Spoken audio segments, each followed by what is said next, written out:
ABP Ganga, खबर आपकी, जुबान आपकी। चलिए बात अब किसान आंदोलन की। तो दिल्ली में चल रहे किसान आंदोलन को समर्थन देने के लिए उत्तराखंड से किसान बड़ी संख्या में उत्तराखंड से रवाना हुए हैं। उत्तराखंड से अलग अलग शहरों की तस्वीरें चलिए आपको दिखाते हैं, जहां से किसान दिल्ली के लिए कूच कर चुके हैं, रवाना हो गए हैं। बाजपुर, काशीपुर, खटीमा, रुड़की और लक्सर की अलग अलग तस्वीरें, जहां से ट्रैक्टर लेकर किसान निकल चुके हैं। तो इन सभी जिलों से दिल्ली के लिए रवाना हो चुके किसान। तो 26 जनवरी यानी गणतंत्र दिवस के मौके पर किसानों का ट्रैक्टर परेड की योजना है और उसी को समर्थन देने के लिए उत्तराखंड से भी किसान निकल चुके हैं।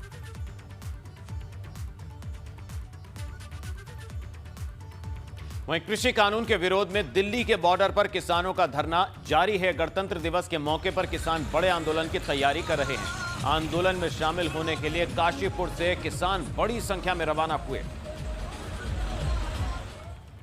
सुभाष चंद्र बोस की भी जयंती है और क्रांतिकारी नेता के जन्मदिन के दिन हमारे जसपुर और काशीपुर के किसान आज बॉर्डर के लिए जा रहे हैं। और मान जब उन्होंने बनाया है कि जब तक काला कानून वापस नहीं होगा किसान मानने को तैयार है और न मानना चाहिए।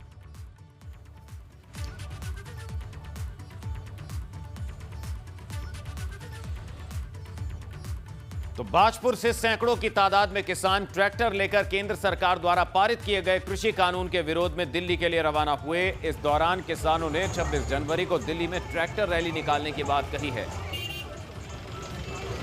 पूरे लाव लश्कर के साथ ट्रैक्टरों पर सवार होकर सैकड़ों की तादाद में किसान निकल चुके हैं। बाजपुर की तस्वीरें आप देख रहे हैं। किसान जबरदस्त उत्साह में हैं। 26 जनवरी को कृषि कानूनों के विरोध में ट्रैक्टर रैली निकालने की तैयारी, जिसको समर्थन देने के लिए उत्तराखंड से किसान निकले। बाजपुर के किसानों की तस्वीरें देख रहे हैं आप, जहां अपने ट्रैक्टर डीजल से फुल कराकर दिल्ली के लिए कूच कर रहे हैं किसान। वहीं खटीमा में पुलिस ने कृषि कानून को लेकर एक मीटिंग की। मीटिंग के दौरान किसानों से दिल्ली में किसान आंदोलन में ना जाने की अपील की गई। पुलिस का कहना है कि किसान तभी दिल्ली जाएं जब बेहद जरूरी हो। पुलिस ने किसानों से यह भी अपील की कि बेहद जरूरी हो तभी दिल्ली जाएं और कम संख्या में जाएं। चलिए बात अब कुंभ की तैयारियों की। कुंभ नजदीक आ रहा है, मगर धरातल पर कुंभ के तमाम काम आधे अधूरे नजर आ रहे हैं। एबीपी गंगा कुंभ से जुड़ा हर अपडेट आपको सबसे पहले दिखा रहा है। यही वजह है कि हरिद्वार में पिछले कुछ रोज में अधिकारियों के दौरे बढ़ गए हैं। दरअसल 16 जनवरी को जूना अखाड़ा के संतों ने मेला भवन पर प्रदर्शन किया था। इस खबर को एबीपी गंगा ने प्रमुखता के साथ दिखाया था, जिसके बाद से ही अधिकारियों की कुंभ क्षेत्र में दौड़ शुरू हो गई। खुद मेला अधिकारी दीपक रावत अब हर दिन निरीक्षण करने पहुंच रहे हैं। अधिकारियों की दौड़ की अलग अलग तस्वीरें आपको हम दिखा रहे हैं। 19 जनवरी को मेला अधिकारी दीपक रावत पेशवाई स्थल का निरीक्षण करने पहुंचे थे। इस दौरान वहां पर मौजूद व्यवस्थाओं का जायजा लिया गया। उसके अगले दिन 20 जनवरी को मेला अधिकारी फिर से निरीक्षण करने के लिए पहुंचे। उन्होंने बैरागी कैंप पहुंचकर कुंभ की व्यवस्थाओं का जायजा लिया, निरीक्षण किया। बैरागी कैंप में अभी भी आधे अधूरे काम हुए हैं। 21 जनवरी को मेला अधिकारी ने चंडी घाट पुल के पास लगने वाले महामंडलेश्वर नगर का निरीक्षण किया। यहां पर भी तैयारियां अधूरी नजर आई। जबकि 22 जनवरी यानी कल गढ़वाल कमिश्नर खुद कुंभ की तैयारियों का निरीक्षण करने के लिए पहुंचे। तो कुंभ में अधिकारियों के भागम भाग की तस्वीरें आप देख रहे हैं। अगर तैयारियां वक्त रहते पूरी होती तो आखिर समय में इस तरह की भागम भाग क्यों करनी पड़ती।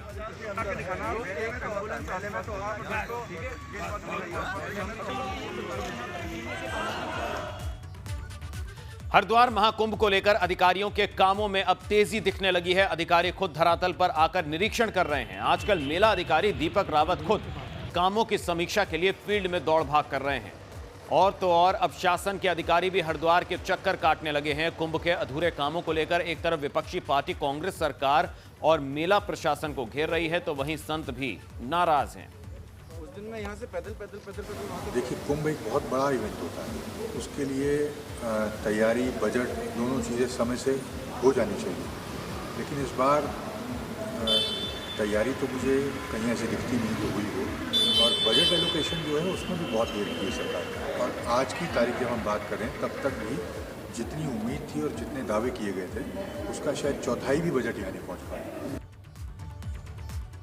राज्यसभा सांसद नरेश बंसल हरिद्वार दौरे पर है। नरेश बंसल केंद्रीय मंत्री नितिन गडकरी के निर्देशों पर मनाए जा रहे सड़क सुरक्षा महीने के मद्देनजर हरिद्वार पहुंचे थे।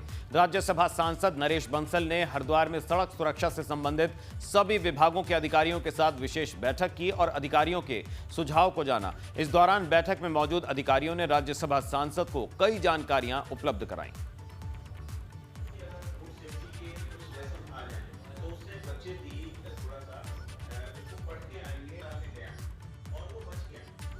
सड़क सुरक्षा माह मनाया जा रहा है। इसके संबंध में हमारे केंद्रीय मंत्री श्री नितिन गडकरी जी के निर्देशों के पालन में ये एक विशेष बैठक थी जिसको मैंने लिया है। इस बैठक में सभी विभागों ने जानकारी दी कि किस प्रकार से कितनी दुर्घटनाएं कितनी कम हुई, कितनी ज़्यादा हुई, कारण क्या है, उसमें कितना हम बचा पाए, ब्लैक स्पॉट्स का चिन्हीकरण है, उनको दूर करने का काम है। तो हरिद्वार महाकुंभ के दौरान बड़ी संख्या में फोर्स की तैनाती रहेगी। मेला प्रशासन इस दौरान वॉलंटियर्स की भी मदद लेगा। भीड़ को कंट्रोल करने और पुलिस के सहयोग के लिए वॉलंटियर्स की मदद ली जाएगी। लेकिन कुंभ की तैयारियों पर बात करने के लिए सीधा रुख करेंगे हमारे सहयोगी पंकज राणा हमारे साथ लाइव जुड़े हुए हैं। पंकज, आपसे जानना चाहेंगे, वहां कुंभ की आधी अधूरी तैयारियों को लेकर लगातार भागदौड़ कर रहे हैं अधिकारी। खुद मेला प्रबंधन जो है हड़कंप में है क्योंकि लगातार हम जो तैयारियां थी उसको लगातार दिखा रहे हैं। अभी क्या स्थिति बनी हुई है? देखिए, बिल्कुल पिछले दौरान की बात की जाए तो एबीपी गंगा ने लगातार कुंभ की खबरें दिखाई हैं और उसमें ये चीज़ें लोगों को दिखाने की कोशिश की है कि किस तरह से कुंभ की जो काम है वो अभी आधे अधूरे पड़े हैं। कई जगह हमने ग्राउंड जीरो से रिपोर्ट दिखाई और दर्शकों ने ये देखा भी है कि किस तरह से जो काम है वो आधे अधूरे हैं। लेकिन क्योंकि हमारी खबर दिखाने के बाद अब सीधे तौर पर ये कह सकते हैं कि अधिकारी अब धरातल पर जाकर कामकाज को देख रहे हैं और निरीक्षण कर रहे हैं कि क्या काम बचे हैं और क्या और किए जाने हैं। तमाम काम ऐसे हैं जो अभी आधे अधूरे हैं, उन्हें पूरा करने में तकरीबन 1 से 1.5 महीने का वक्त लगेगा और ये साफ तौर पर कह सकते हैं कि अगले महीने 27 फरवरी से कुंभ की शुरुआत मानी जाएगी। ऐसे में कहीं ना कहीं जिस तरह से काम आधे अधूरे हैं उनको लेकर कैसे प्रशासन इनको वक्त पर पूरा कर पाएगा, ये एक बड़ी चुनौती होगी। लेकिन ये कह सकते हैं कि अब जो है एक बात कहावत बड़ी सटीक बैठती है अधिकारियों पे, देर आए दुरुस्त आए, और ये कहावत के तौर पर अब साफ तौर पर कह सकते हैं कि अधिकारी अब धरातल पर जा रहे हैं और वो देख रहे हैं कि कहां पर क्या काम किए जाने हैं, क्या अधूरे पड़े हैं, और उनको लेकर साफ पूरे जो अधिकारी हैं उनको निर्देशित भी किया जा रहा है कि आप धरातल पर जाइए, कामकाज कीजिए।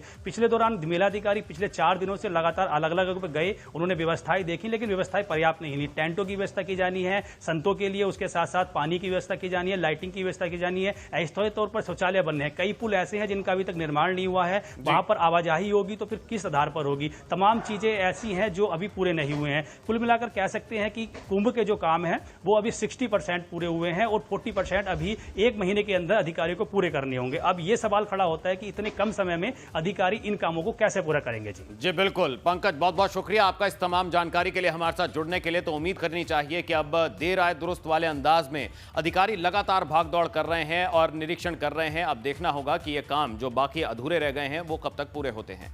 हरिद्वार महाकुंभ के दौरान बड़ी संख्या में फोर्स की तैनाती रहेगी। मेला प्रशासन इस दौरान वॉलंटियर्स की भी सहायता लेगा। भीड़ को कंट्रोल करने और पुलिस के सहयोग के लिए वॉलंटियर्स की मदद ली जाएगी। तकरीबन 15,000 विशेष पुलिस अधिकारियों यानी एसपीओ की तैनाती की जाएगी। ये सभी स्वयंसेवक, धार्मिक सामाजिक संस्थाओं के कार्यकर्ता और आम लोग होंगे। इन सभी को कुंभ मेले के दौरान पुलिस एक्ट के तहत विशेष अधिकारों से लैस कर मेला क्षेत्र में तैनात किया जाएगा।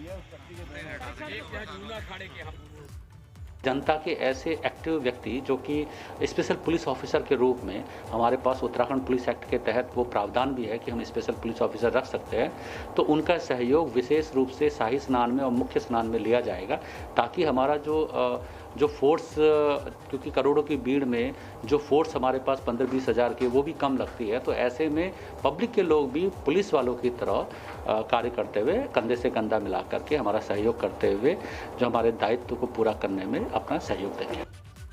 तो कुंभ में आधी अधूरी तैयारियों का अंदाजा आप इस बात से लगा सकते हैं कि 25 जनवरी को होने वाले अखाड़ों का नगर प्रवेश कार्यक्रम स्थगित कर दिया गया है। प्रमुख 3 अखाड़ों जूना अखाड़ा, अग्नि अखाड़ा की नगर पेशवाई का कार्यक्रम स्थगित कर दिया गया है और इनकी धर्म ध्वजा की नगर प्रवेश की नई तारीख जल्द घोषित की जाएगी। दरअसल कुंभ में संतों के रुकने के लिए इंतजाम ही नहीं है, इसलिए कार्यक्रम को आगे बढ़ा दिया गया है।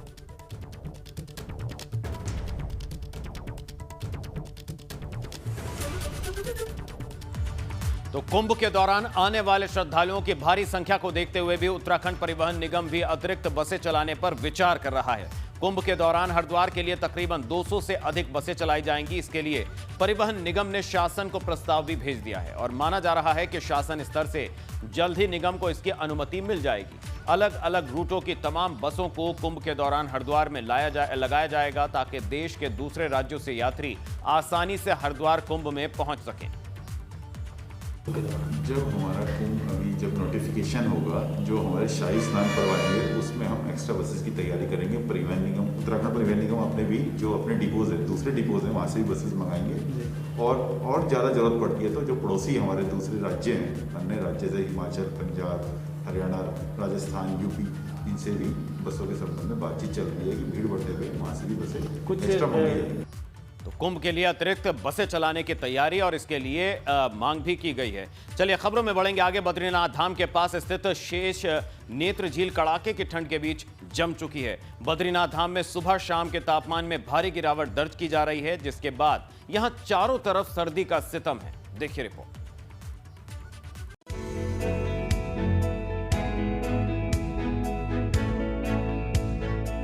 बद्री धाम में पारा इस कदर गिर गया है कि झील तक जम गई है। मंदिर के पास ही शेष नेत्र झील का पानी तक जम गया है। आम दिनों में इस झील में काफी पानी रहता था, मगर ये भी झील पूरी तरह से जम चुकी है। बद्री धाम में सुबह और शाम के समय तापमान में गिरावट आ रही है, जिस वजह से सर्दी काफी ज्यादा है। इस तस्वीर में आप देखिए झील का पानी कैसे जम चुका है। झील में कोई हलचल नहीं है। इसे देखकर शायद ही कोई यकीन कर पाए कि यहाँ पर झील हुआ करती थी। बद्रीधाम मंदिर का नजारा भी देखिए। जहां तक नजर जा रही है सिर्फ बर्फ ही बर्फ नजर आ रही है। बद्री मंदिर के कपाट 6 महीने के लिए बंद है। फिलहाल यहां पर सिर्फ सुरक्षा कर्मी मौजूद है, मगर ठंड बढ़ने से इनकी मुश्किल बढ़ गई है। एबीपी गंगा के लिए जोशीमठ से रणजीत रावत की रिपोर्ट। तो पारा गिरने से जम गई झील। वहीं वैसे तो केदारनाथ धाम के कपाट इन दिनों बंद हैं और वहां कोई नहीं है, लेकिन एक साधु ललित महाराज शीतकाल में भी केदारनाथ धाम में डटे हुए हैं और बाबा की भक्ति की में लीन है। देखिए रिपोर्ट।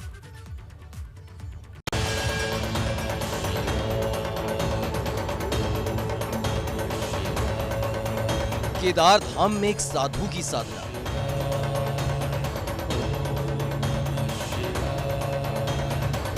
खून जमा देने वाली सर्दी में साधना में लीन है साधु। बाबा को हिमालय की सर्दी भी नहीं हरा पाई।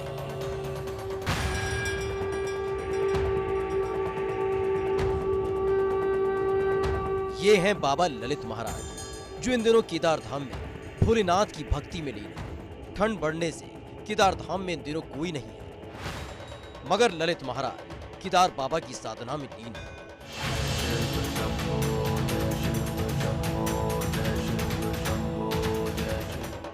इस तस्वीर को देखिए। ये बाबा मंदिर के सामने ही बर्फ पर बैठकर साधना कर रहे हैं। बर्फ पर पैर पड़ते ही जहां खून जमने लगता है, वहीं ललित महाराज को इससे कुछ फर्क नहीं पड़ता। ललित महाराज केदार मंदिर से करीब 200 मीटर की दूरी पर रहते हैं। यहाँ पर ललित महाराज का आश्रम है। यात्रा सीजन के दौरान वे केदार आने वाले श्रद्धालुओं के लिए मुफ्त में ठहरने की व्यवस्था भी करते हैं, मगर इन दिनों तो बाबा शिव की साधना में रमे हुए। ललित महाराज पिछले कई साल से कपाट बंद होने के बाद केदार में ही रहते आ रहे हैं। शिव के प्रति उनकी भक्ति ऐसी है कि वे हिमालय की बर्फीली हवा के बीच बैठकर साधना करते हैं। एबीपी गंगा के लिए रुद्रप्रयाग से रोहित टिमरे की रिपोर्ट। रुक करेंगे। बड़ी खबर कोटद्वार से आ रही है, जहां पर पुलिस ने अवैध शराब की खेप पकड़ी। इस वक्त की बड़ी खबर, अवैध शराब की 550 पेटी बरामद हुई। इस वक्त की बड़ी खबर, कौड़िया चेक पोस्ट के पास से बरामद हुई अवैध शराब की पेटियां। तो बरामद शराब की कीमत करीब 33 लाख रुपए बताई जा रही है। और खबर रानीखेत से। रानीखेत के 151 साल पूरे होने पर जिला प्रशासन की तरफ से 2 दिन के उत्सव का आयोजन किया गया, जिसका शुभारंभ सांसद अजय टम्टा ने किया। इस दौरान रंगारंग सांस्कृतिक कार्यक्रमों का भी आयोजन किया गया। 2 दिन के उत्सव में साइकिलिंग, मैराथन, बर्ड वॉचिंग प्रतियोगिताएं आयोजित की जाएंगी। एरिया के आर्मी रूरल प्रदर्शन के साथ साथ इस यहाँ का जो मेल मिलाप है, आपस में लोगों का सहयोग है, ऐसे रानीखेत के 151वें वर्षगांठ के अवसर पर आए हैं, जिसमें प्रशासन के माध्यम से कोविड होने के कारण से 2 दिन का कार्यक्रम किया है, जिसमें स्पोर्ट्स की विभिन्न प्रकार की एक्टिविटीज़ यहाँ पर हो रही है, सांस्कृतिक कार्यक्रम भी किए जा रहे हैं और जनता को इस कठिनाई के समय में भी जीने के लिए, जीवन को और अच्छा निकालने के लिए हर प्रकार की एक्टिविटीज़ को करने का लक्ष्य हमारे यहाँ पर लिया है। सरकार जनता के द्वार कार्यक्रम के तहत पिथौरागढ़ के डीएम कुमार जोगदंडे ने कनाली छीना के डुंगरी गांव में चल रहे विकास कार्यों का निरीक्षण किया। इसके साथ जनता की समस्याओं को भी जाना। डीएम ने कहा कि डुंगरी गांव में 115 मत्स्य तालाबों का निर्माण किया गया है। इससे गांव के 97 परिवारों की आजीविका में सुधार आया है, जबकि उद्यान विभाग ने 14 पॉली हाउस दिए हैं। डुंगरी ग्राम पंचायत में मत्स्य पालन विभाग द्वारा बहुत अच्छा कार्य किया गया है और जनपद स्तरीय समिति द्वारा डुंगरी में फिशरी से ग्रोथ सेंटर भी प्रस्तावित किया गया है। शासन से हमने प्रस्ताव भेजा है। वर्तमान में डुंगरी ग्राम पंचायत में 140 मत्स्य तालाब निर्माण किए जा चुके हैं और भविष्य में वहां पर मत्स्य पालन के क्षेत्र में और वृद्धि करने के लिए कार्य योजना भी बनाकर शासन को प्रेषित किया गया है। जल्द ही स्वीकृति प्राप्त होने की संभावना है। वहीं चंपावत के टनकपुर शहर में फुटपाथ पर किए गए अतिक्रमण को हटाने के लिए प्रशासन ने अभियान शुरू कर दिया है। नैनीताल हाई कोर्ट के आदेश पर प्रशासन अतिक्रमण हटा रहा है। वहीं दूसरी ओर फुटपाथ पर टाइल्स बिछाने का भी काम किया जा रहा है।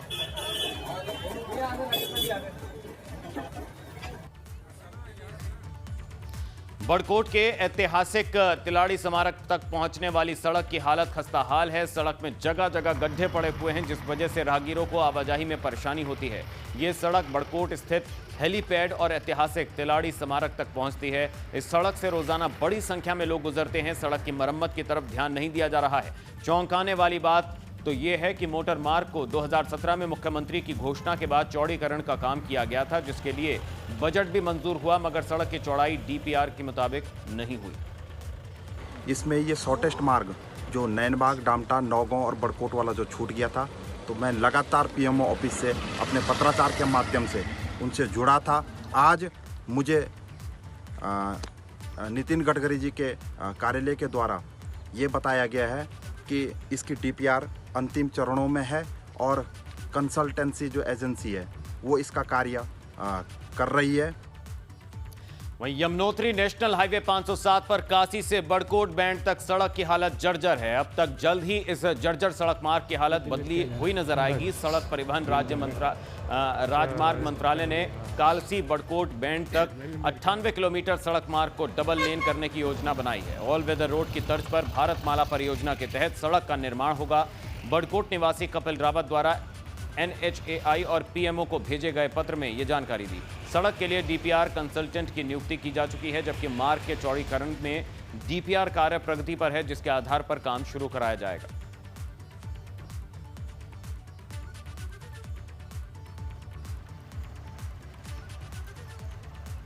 वायुसेना का एक पूर्व अधिकारी इन दिनों मसूरी में गुमनामी की जिंदगी जी रहा है। मोहम्मद शोएब आलम मसूरी के पास एक टीन शेड में रहने को मजबूर हैं। मोहम्मद शोएब को जो पेंशन मिलती है वो उसे जानवरों की देखभाल के लिए खर्च कर देते हैं। शोएब की माने तो 1996 में सियाचिन में पोस्टिंग के दौरान वो स्नो ब्लाइंडनेस बीमारी का शिकार हो गए थे, जिस कारण उन्हें नौकरी छोड़नी पड़ी थी। लवर तो मुझे नेचर से काफ़ी ज़्यादा मोहब्बत है और मैं जितने जो अबंडेंट लावारिस जानवर हैं मैं ज़्यादातर उनके लिए काम करता हूं। तो जो मेरे पास अवेलेबल रिसोर्सेज होते हैं, मेरे पास जितना हो सकता है, जो फंड मेरे पास आते हैं या जितना मैं कमा सकता हूं, तो मैं इन लोगों के लिए खर्च कर देता हूं।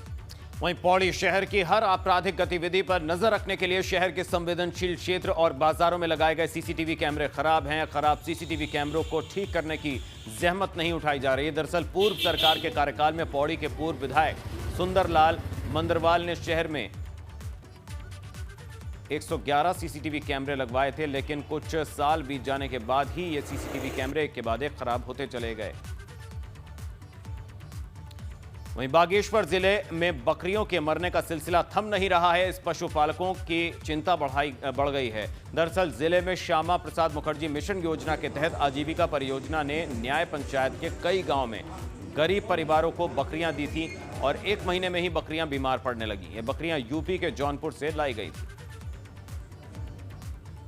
वहीं विकास नगर के रिहायशी इलाके में एक गुलदार घुसाया। वन विभाग ने गुलदार को कड़ी मशक्कत के बाद रेस्क्यू कर लिया।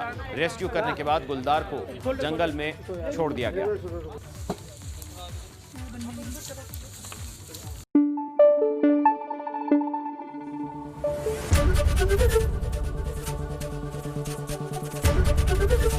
एबीपी गंगा, खबर आपकी, जुबान आपकी।